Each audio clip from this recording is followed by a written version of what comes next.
Welcome to the Fit Agent Show. My name is Spencer Harrell, and with me today I have someone I really look up to. She's a leader, a business owner, an investor, and she crushes it in all areas of real estate.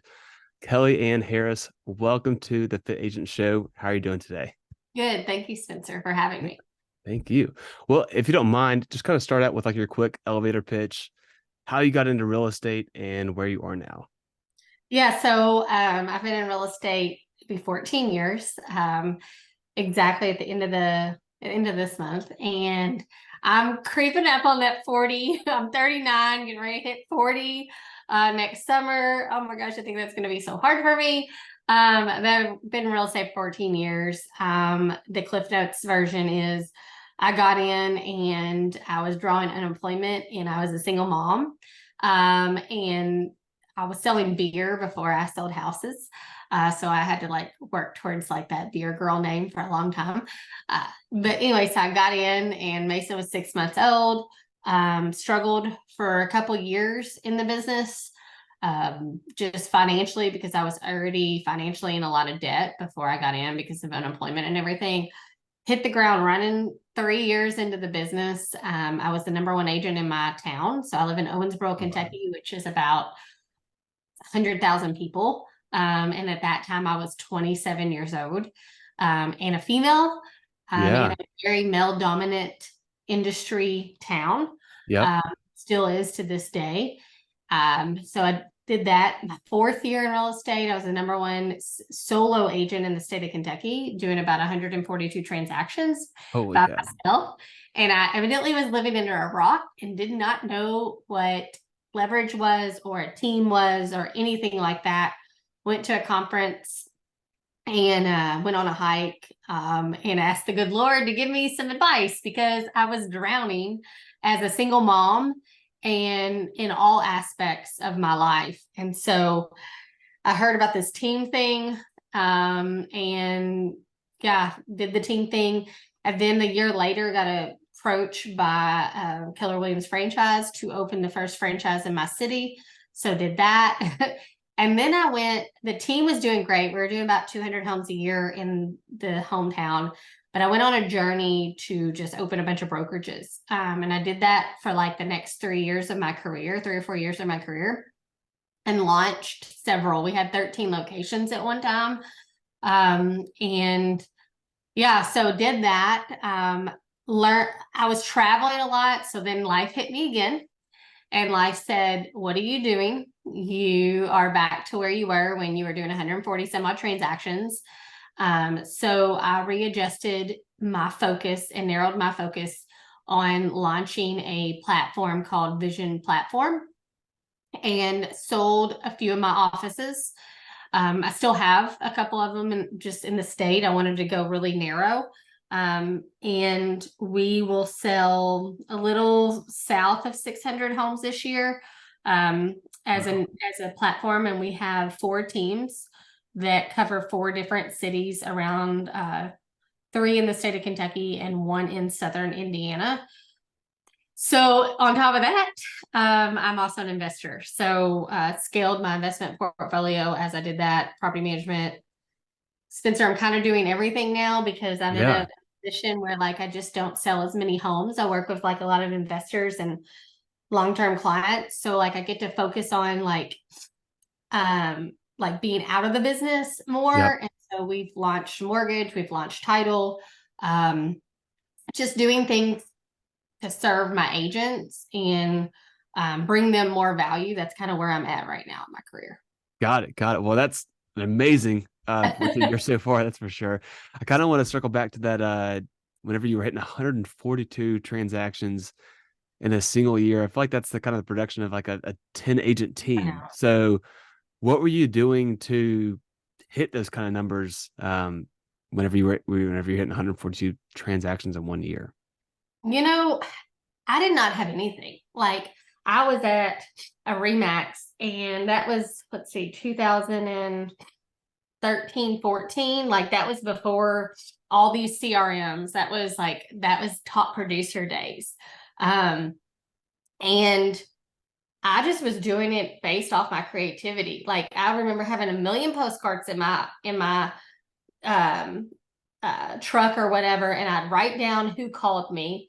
Yeah. And then I had a personal assistant who would take my dogs to the vet or run errands for me, like, but he didn't really assist me in the business. He Uh-huh. may kind of key here or there, put a sign up, but it was very like $10 an hour work.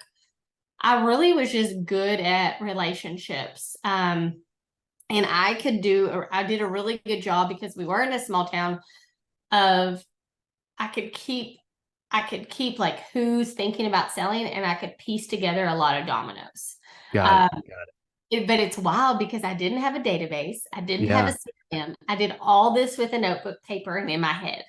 That's Like amazing. I think back and like obviously I coach agents now and I'm like, what are you thinking? But I'm like, it definitely is doable to do the kind of production and not have the systems. Yep. It's not sustainable. And Yeah. so I hit that year, 2 years doing that and going, my life is miserable. I'm making a bunch of money, but I have no life. I have Got no it. life at all because I have no systems behind me. Um, but my customer service was just through the roof. Like I got along with all the co-op agents. You knew if you did a transaction with me, you were getting to the closing table. Um, I did not have time for deals to fall apart. So I worked the transaction very, very hard. Yeah, I got that. Amazing.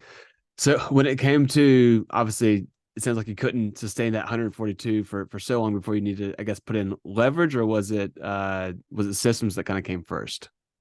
It was agents. I did it Okay, wrong. agents. Okay. So I had an executive assistant and I got her some coaching, but there wasn't a Yep. lot of coaching back then. So she started doing all the transaction management stuff, which alleviated a lot of the busy work. Yeah. And out of the gate, I did it all wrong. I hired 4 agents. I was so busy that I would like everything that has happened in my life that I've had success with. I feel like it was the natural evolution. Like I never forced growth. Got it. Business was there and then it happened. So like all that business was there and I was like, I can't even keep up. Like I need someone to, because I was doing 80% listing business and 20% buyer. And Wow. so, right, the rule is it should be 50-50. Yeah. So I knew that there was 30% of the business that I couldn't answer my phone call. I couldn't serve the buyer's agent. I couldn't do any of that. So I was like, okay. And so I built the team based off me feeding them. I And see. I learned really fast that it took me about a year and a half to like wake up and be like, oh my gosh, these people are making 6 figures of income, which in Kentucky is good, and they're not having to lead gen anything It was because all from you, it was basically. all from me and all from the business that I had built. And the community like really supported me, really loved me. I was the first agent on social media in my community. No way. Yes, Wow. nobody else put their listings on social media. Like, and I think like sometimes you were afraid to show how busy we are because then people won't come to us.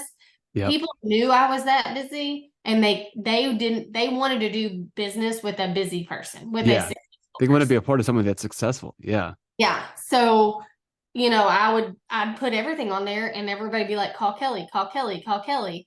And so I was just getting business like left and right because I don't think that the community had seen somebody hustle like that so fast and so hard.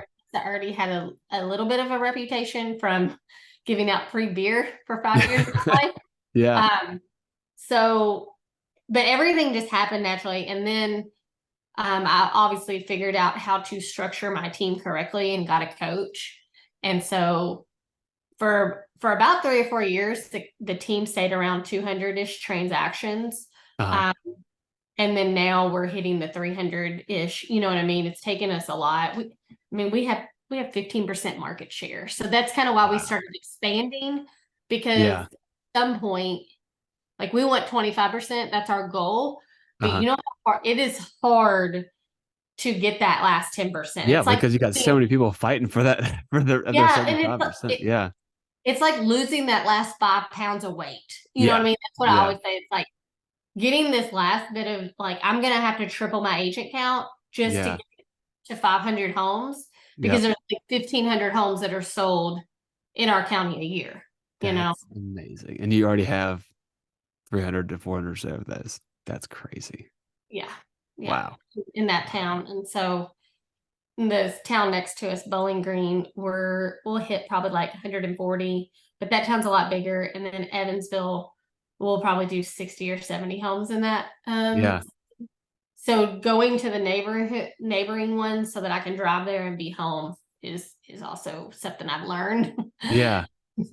I want to be able to drive and then come home to my kid. I love that. I love that. When it comes to a team leader perspective, like what are you really preaching right now when it comes to your agents to get them into production and to hit those kind of numbers, especially in the market that we're in right now? I mean, obviously 8% interest rates. A lot of people aren't wanting to sell. What are some things that you're focusing on with your teams to hit those kind of numbers?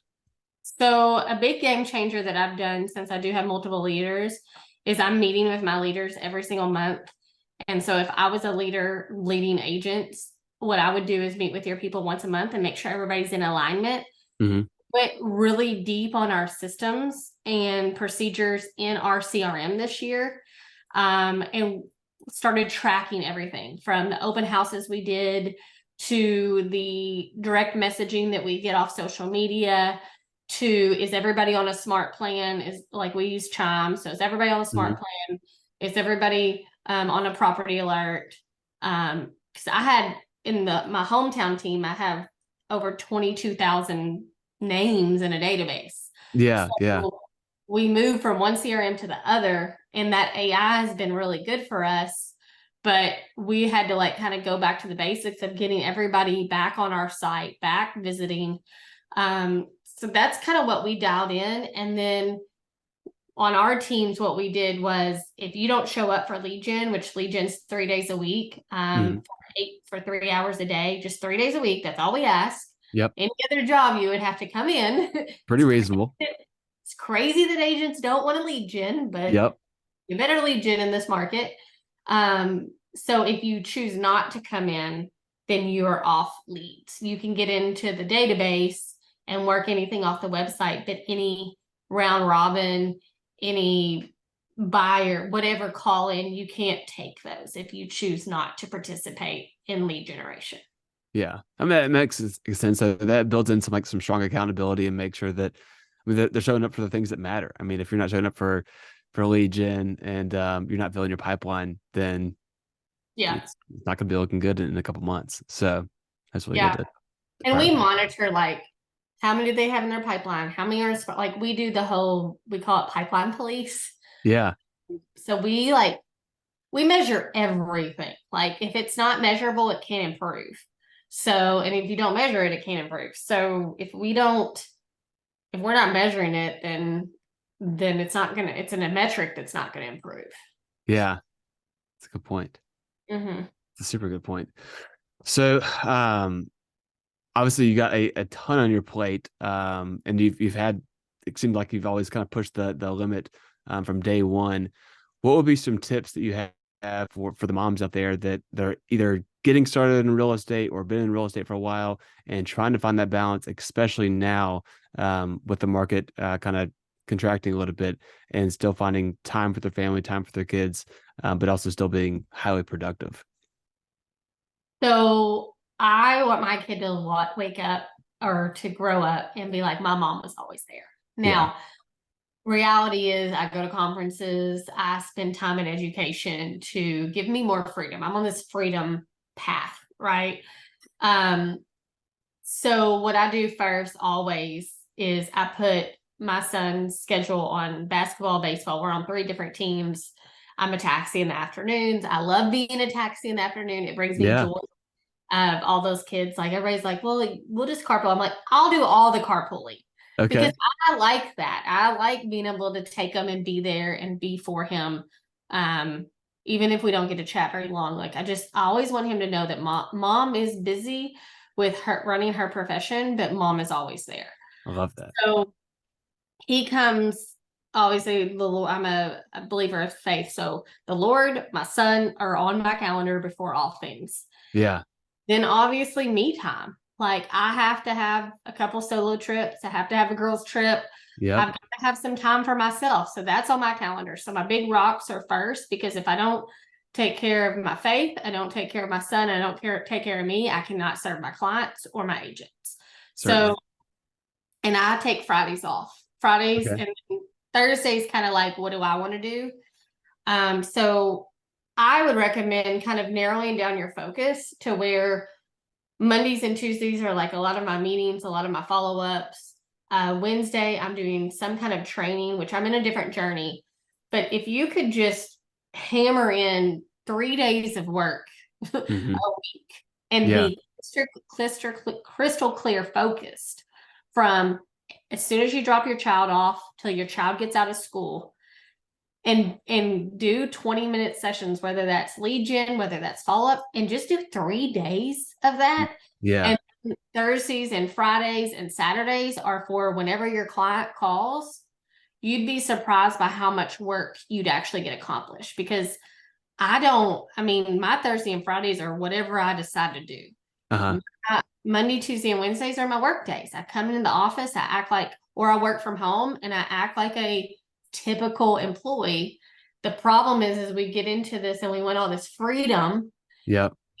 but yet we're not disciplined enough to kind of like just narrow the focus down and devote so many days or so many hours and then have the freedom. My coach asked me a long time ago, she was like, "You're working 5 days a week. What does the perfect schedule look like for you, Kellyanne?" Uh-huh. And I said, "Man, I would really like to just work 3 days a week, like Yeah. in the office on my business." And she was like, "Okay, let's do that." And so I was like, "Oh my gosh, I don't even think I can do that." And Yeah. I was able to do it, which I have a lot of leverage, but I was able to do it. And then now I get to pick and choose when I want to work. And I don't work weekends and I don't work nights. And I still list plenty of property. And yeah, so but I mean, obviously you got to put in time. Like if you ever want anything out of life, sometimes balance is not going to be there. Like, Yeah. Yeah. There'll be right. seasons of unbalanced. Yeah.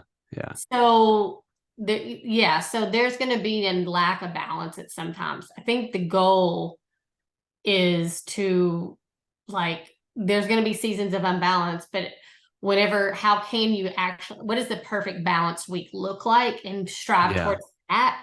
And then that way when you have unbalance in your life, you could, flip flop it and have a week of vacation, you Yeah. know. Yeah. No, exactly. One of my good buddies, Templeton Walker, he said, over the first like maybe 5 years of your real estate life or real estate journey might be pretty unbalanced when it comes to how much work you're putting in, how many appointments you're going on. But if you extrapolate that over a 20-year time period, you're probably going to be able to achieve a lot more balance. And maybe even towards like kind of your schedule towards the end of that 20 years where you're only, I mean, you're obviously crushing it those 3 days that you're working and probably still doing something else on those last couple of days. But what you did initially got you to the point now to be able to have that freedom. So Yeah. yeah, that there's like a Instagram, I feel like an Instagram meme or a picture that's always like floating in the back of my head, like that says discipline equals freedom. I think that's something that definitely reigns true in this career for sure. The other advice, and we can go to the next question, would be like, don't let kids be your excuse, let them be your reason. Because Yes. I have a lot of moms that work for me. I have one that is a mom of five, Uh-huh. and from college, and now her daughter's getting her got her license to I think Savvy is 3 now. She's 3 or 4. I lose count. I cannot keep up. But she she sells over 100 homes, and she has Wow. 5 children. And Yeah. so something out, and I saw her, she was working 3 different jobs before she got her license. And something she's always said is, they're my reason, they're not my excuse. And Yeah. so many times we let our children be our excuse for achieving the goals we want Yeah. instead of using that to empower us. Because my son, even though there might be days he's like, "Mom, get off the phone," my son is going to see my grit and see my hard work. And you're the sum of the 5 people you hang around. And if he hangs around me all the time, Yeah. now his elevation, his thought process on hard work and grit and what it takes to run a business, he sees that. He knows Yeah. what's possible. And I think that's only going to build a gritty human. Yeah, absolutely. Well, that kind of actually leads me into my next question. So I know you posted a while back about your son having his first investment property, And you were talking before we hopped on that your investment portfolio just hit $10 million. Can you talk to me a little bit about like what that process has looked like? When did you start investing? Um, how do you decide how much to invest, and kind of talk through that stuff? Yeah, so my investment journey started, I guess, about 13 years ago. I had two failed partnerships and then finally hit the lottery with my two partners now, Jeff and Stanley. We've been in business for over a decade. We're like brothers and sisters. Wow.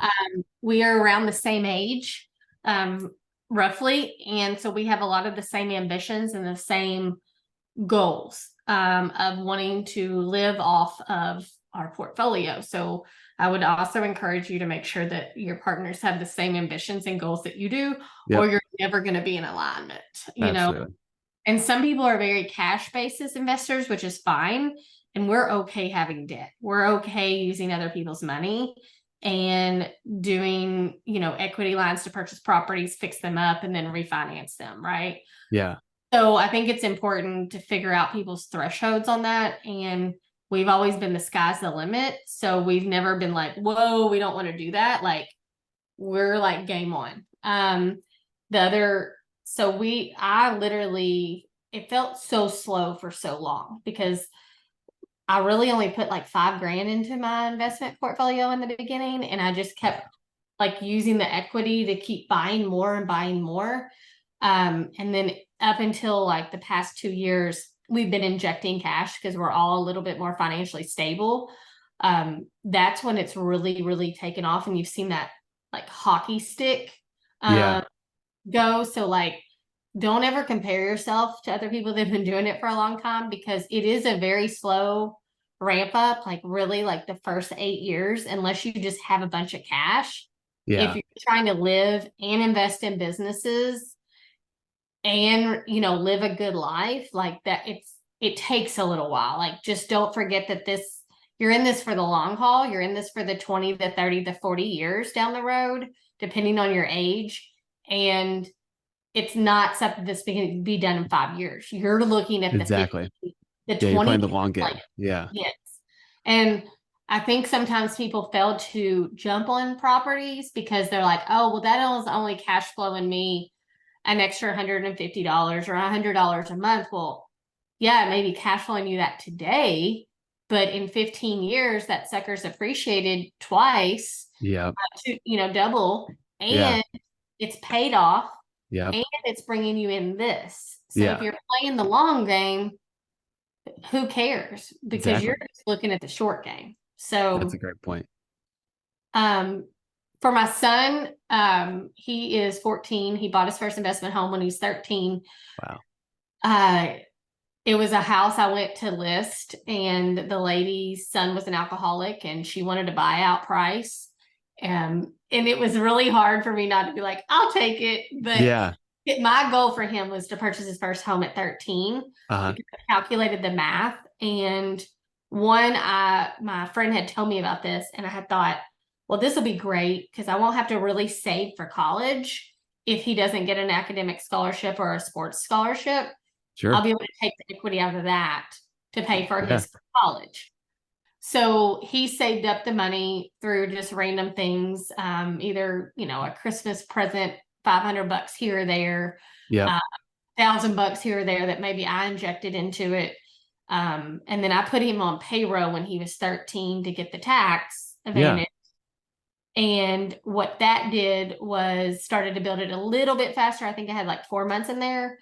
Yep. So literally, I went to the bank, got him. They only required 10% down because I got such a good deal. I loaned him the money to fix the home up, which was Yep. about 20,000. Yeah. Fix the home up, and then I ended up paying myself back with an equity line. And Got so, it. I mean, like I'll give him a little bit, but this is his money. Like I'm not Yeah. I done passed up a deal to give him. That's right. Yeah. Yeah. So it's like, hey, dude, like, really, you made Yeah. $70,000. He got a heck of a deal on it You for know what I sure. mean? So, like, I do Yeah. not feel like guilty about that at all. So I'm like, no, you're gonna give me my money back. Yep. I'm gonna teach you real money. Yeah. And the goal is once he pays, like, I think he's got a $50,000 equity line on that. Uh-huh. the next property that comes up, I'm going to buy him. He'll get another one. I want him to have three before he graduates high school. Awesome. And then if that happens, he will be a millionaire with paid off property. I did this math the other day. I've got it all on a spreadsheet, but by the time he's 28, he's a millionaire. Life Um, changing. yes, at 28 years old, he's a millionaire and he's making $80,000 a year off of his Oh, three that's three units. investments. Wow. Yeah. So actually he's like a 3.8, he's like 3.8 million. And I think, hold on, no, it was 1.3. And then if he kept buying every year up Yes. to 28, then he'd be worth 3 point whatever. But It- yeah. I'll let him decide that because Yeah. at Yeah. that point he's an adult and he can decide if he wants to keep doing that.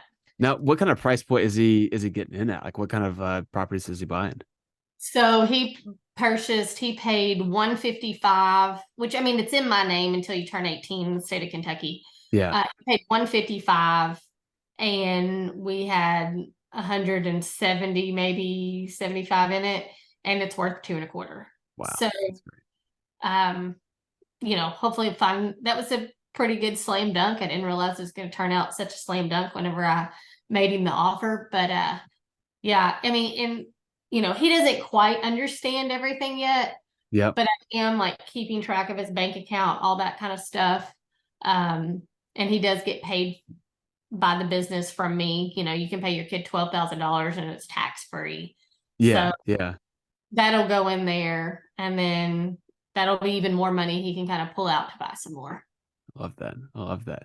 Well, kind of switching gears, with like how you honestly take care of yourself, because obviously you've got so much on your plate, and you said that obviously God's first, but also just taking care of yourself. I know one of the big things that you do is work out avidly throughout the week.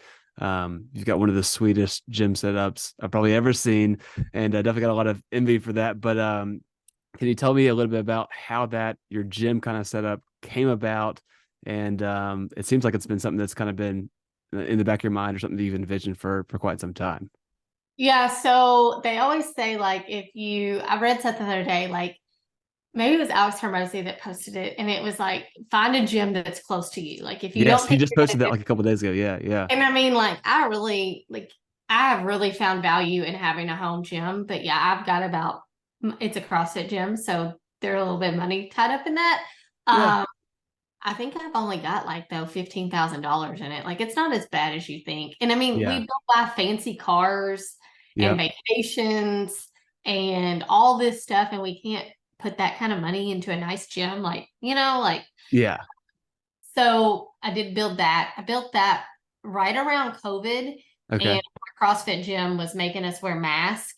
And Um, I was like, hell no, I'm not no, wearing. can't breathe and work out at the same time. Yeah, So it is just I've added to that gym over time, and now it's like a full bay with two doors that kind of open. I am a CrossFitter.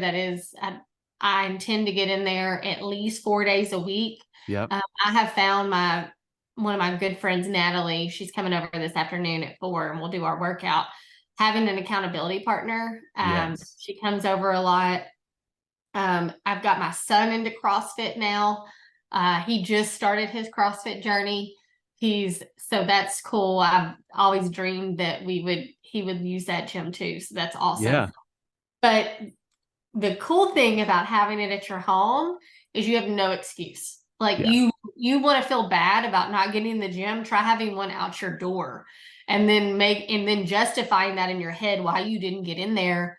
Because like you can get in there for 20 minutes and do a short workout, and that's better than not doing anything. Where I don't know if I would go do a short workout if it was across town, yeah. like Absolutely, because you're gonna have an hour and a half tied up in it, even if it's a 20-minute workout. So yeah. And it's like, oh, I only got 45 minutes between a call. I'm gonna go get on the bike for 20 minutes, do a workout, get my heart rate up. yeah, Because on this kind of day, I'm too busy to go spend an hour and a half, 2 hours of my day to go work out. I have no exactly. excuse when it's Yeah, right here. I love that. So just kind of Mhm. creating an environment where you have absolutely no excuse to get it in. That's fantastic. I think there's so many correlations too between real estate and working out when it comes to, like you said, accountability partners and surrounding yourself with the right people that are going to push you. Because I'm sure you can attest to this. working out by yourself versus working out with a partner, you're going to push yourself so much farther. And same thing when it comes to like either being on a team or having a coach that's going to kind of propel you. Can you kind of dive in a little bit deeper, kind of just wrapping this up when it comes to the vision and like what you guys do to kind of help people level up and in real estate? Yeah, well, the cool thing that Vision has is one of my partners is like, hey, why don't we do a wellness thing? So our agents they can get up to a $25 like gift card every month if Yeah, they type in their receipt. It can be anything mental, physical, or spiritual. So they turn it's in awesome. like, hey, I have a subscription, hey, I have a gym membership, and we will refund them. It's something so small, That's great like though. it promotes our values and what we're about. Yeah, Um, so we did that in the platform. But yeah, I think fitness, I do this this career is challenging. certainly. Yeah, And you carry so many emotions um for your clients. I mean, yeah. right? I had a lady like telling me the other day that I was wrong, that a septic tank has to be cleaned every month. I have a septic tank. I live in the country. I've lived here. You're coming from New Jersey. You do Yeah. not have to clean your septic tank. Actually, some people don't even clean their septic tank ever, you No. know. Yeah. And so and I'm just like, she's like chewing me out. And I'm Oh my like, gosh. oh, this is why I sell less homes now because I can deal with crap. Yeah. Uh, but I feel for my agents that have to deal with the psychos all the time. And so I don't see how you don't work out or don't have some kind of release. Yeah. Um, and I have an addictive personality. I'm not like that. And so that's my addiction. You know what I mean? Yeah. It's Very, health. Yeah. yeah. So, I've never had a problem with drugs or alcohol or anything, but I would say for anyone that has an addictive personality like mine, like this is a great, healthier way to Yeah. make sure your addiction, stays there. So, That's amazing. That's amazing. Well, Kelly, thank you so much for hopping on today. If you can kind of just share how can people connect with you and get to learn more about you. yeah, so I'm Kellyanne Harris, pretty easy on all platforms. Just my full name and with a Y. So Kelly, KellyAnnenEHarris. And or you can connect to me through my email, Kellyanne at vznplatform.com. Awesome. Thank you again, Kelly. All Thank right. you. Thank you guys.